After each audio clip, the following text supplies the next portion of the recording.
Corona பெருந்தொற்று காலங்களில் பல்வேறு சவால்களை சந்தித்து வந்த டாலர் நகரம் தற்போது உற்சாகத்தில் திளைத்து வருகிறது. என்ன காரணம் பார்க்கலாம்.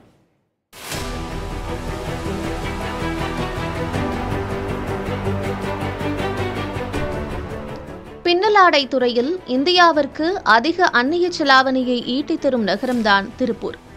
பின்னலாடையில் ஏற்றுமதி மட்டுமல்ல, உள்நாட்டின் தேவைகளையும் பூர்த்தி செய்கிறது திருப்பூர்.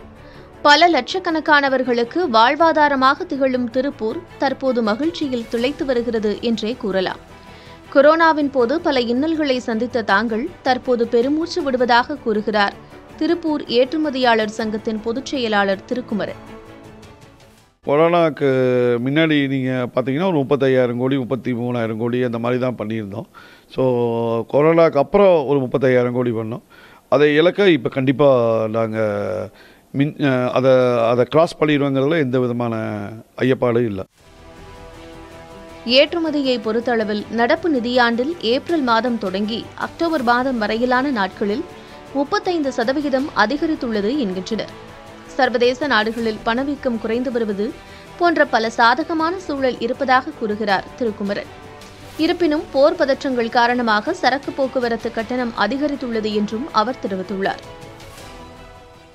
இஸ்ரேல் ஹமாஸ் வார் இந்த மெயினாக அதுக்காக இந்த கண்டெய்னர் சுற்றி போகுது. உங்களுக்கு முதல்ல ரெட் சி வழியாக போயிட்டு இருந்தது.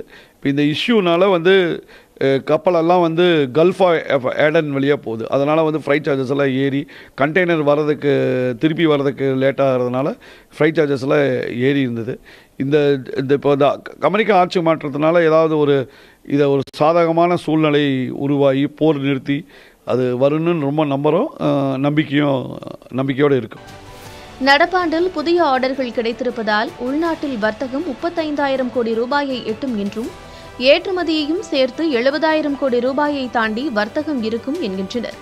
இதுவே டாலர் நகரம் மகிழ்ச்சியுடன் இருக்க காரணமாக உள்ளது. புதிய தலைமுறைக்காக திருப்பூரிலிருந்து செய்தியாளர் சுரேஷ்.